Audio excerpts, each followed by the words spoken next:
కాకినాడ జిల్లాలో గంజాయి స్మగ్లర్ల గుట్టు రట్టయింది. పోలీసులు కళ్లు గప్పేందుకు స్మగ్లర్లు వేసిన కొత్త ప్లాన్ను జిల్లా పోలీసులు ఈగల్ టీం చాకచక్యంగా తిప్పికొట్టింది. వ్యవసాయానికి ఉపయోగించే ట్రాక్టర్ పరికరంలో రహస్యంగా తరలిస్తున్న సుమారు 29 లక్షల రూపాయల విలువైన గంజాయిని కిర్లంపూడి పోలీసులు పట్టుకున్నారు.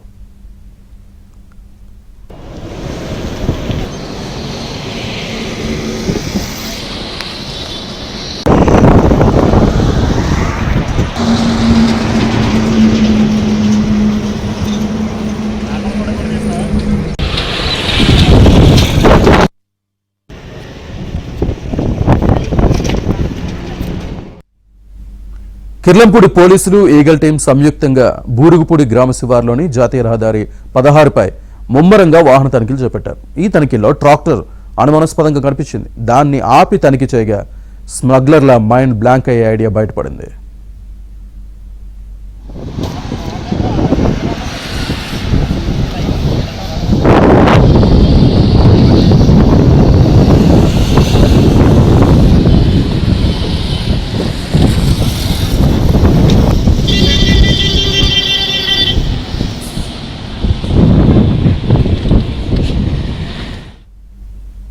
ట్రాక్టర్కు అమర్చిన బుల్ ఆగ్రో వ్యవసాయ యంత్రంలో అత్యంత రహస్యంగా దాచిన 25 గంజాయి ప్యాకెట్లను పోలీసులు గుర్తించారు. అందులో ఉన్న మొత్తం 52.7 కిలోల కమర్షియల్ క్వాంటిటీ గంజాయిని స్వాధీనం చేసుకున్నారు. కృష్ణా జిల్లా గన్నవరంకి చెందిన ఫ్రాన్సిస్ ను పోలీసులు అదుపులోకి తీసుకున్నారు.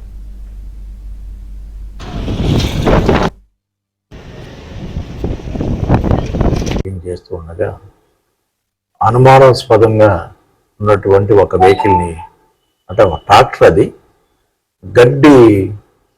ఎండుగడ్డిని రోల్ చేసే మిషన్ వెనకాల పెట్టాడు. పెట్టిదే ఎందుకో దాని మీద అతను బండి ఆపి అక్కడ మమ్మల్ని పోలీసులను చూసి అది ముందుకి వెళ్ళడానికి అతను ఆలోచిస్తున్నాడు. దాని మీద అనుమానం వచ్చి అతన్ని ప్రశ్నించడము, ఆ వెహికల్ని చెక్ చేసి వెనకాల ఉన్నటువంటి ఆ కోత మిషన్, అది గడ్డి రోలింగ్ మిషన్ చెక్ చేస్తే అందులో 25 ఇలాంటివి ప్యాకెట్స్ గంజాయి, ఈచ్ క్యారీస్ 2 kgs అప్రాక్సిమేట్లీ ఉంటాయి. టోటల్గా 52 kgs గాంజా